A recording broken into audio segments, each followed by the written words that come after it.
Thank you, Derek, and thank you for inviting me at this very important conference that with distinguished speakers and distinguished audience.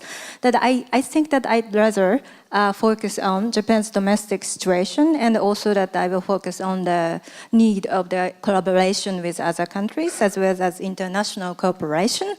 That before I get into the point of the challenges that we are facing, that I'd like to deliver the recent Japanese energy news that since 5th May, that 4 days ago, that all the electricity production in Japan has been nuclear free. That, yes, thank you very much.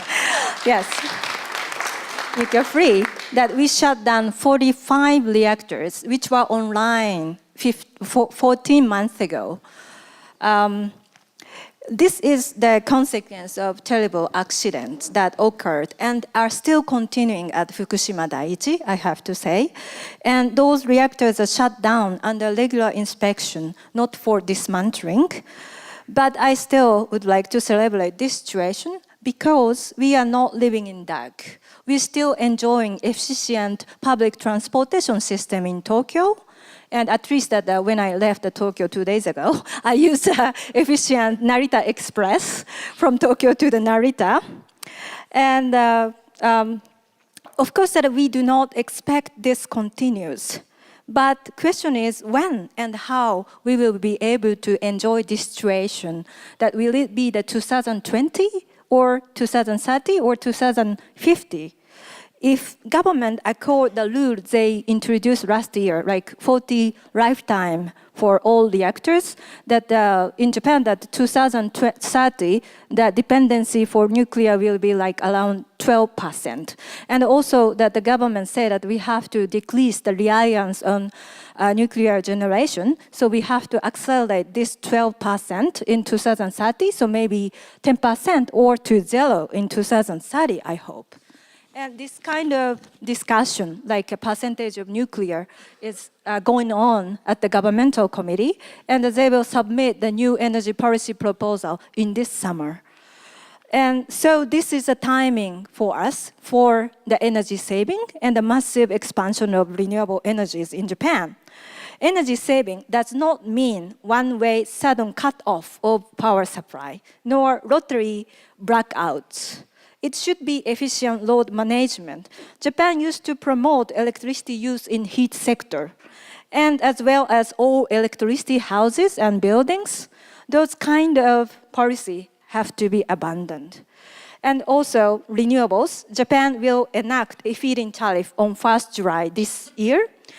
And I think that the most of you or some of you might aware the kind of a very high tariff will be set for the feed-in tariff in Japan, like 42 yen, 40 cents, euro cents for PV, and 23 for wind power, and also like 33 for thinned forest waste.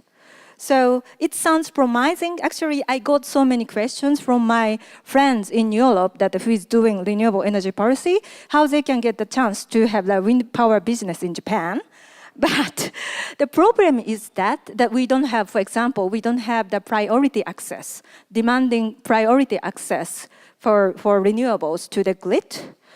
And we are still living in the kind of a vertically integrated, the regionally monopolized big utilities. So there's no transparent information on grid access for not only for renewables, but for the new power producers, that there are more than 96% of the electricity market is still occupied by big utilities, and 4% is for new power producers. That we introduced the restructuring like for these 10 years, but the 4% is only for new power producers. This is the Japanese situation, so we have to start the discussion of unbundling and the transparent and competitive electricity market as soon as possible.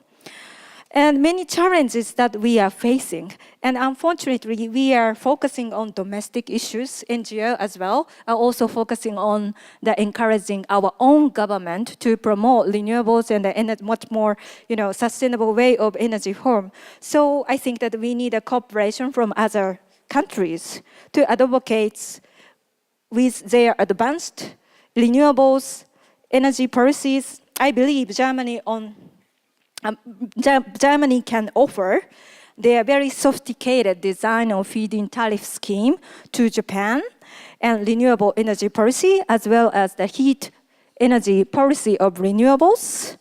And also, for example, like electricity system restructuring, we can learn from Nordic countries, successful stories of their Nordic pool, and maybe from the US, that I think that the American utilities can teach the Japanese utilities about their very sophisticated or advanced demand-side management program for the consumers. Those kind of international kind of a running is very needed for Japan.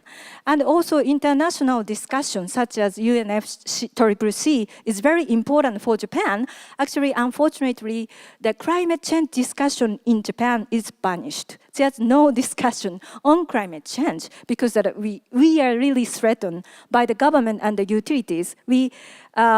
Without nuclear, and then we cannot accomplish the climate change, and we have to abandon the kind of a proposal from current government, 25% reduction in 2020. It cannot be achieved without nuclear, and the people, really most of the people believes about it. And there's a kind of a skeptics discussion is really emerging in Japan, that the people say that the climate change is just a kind of a promotion of nuclear power. So we are now facing very difficult situation as an environmentalist and a renewable energy promoter. But I think so we have to learn from the international lessons and discussions.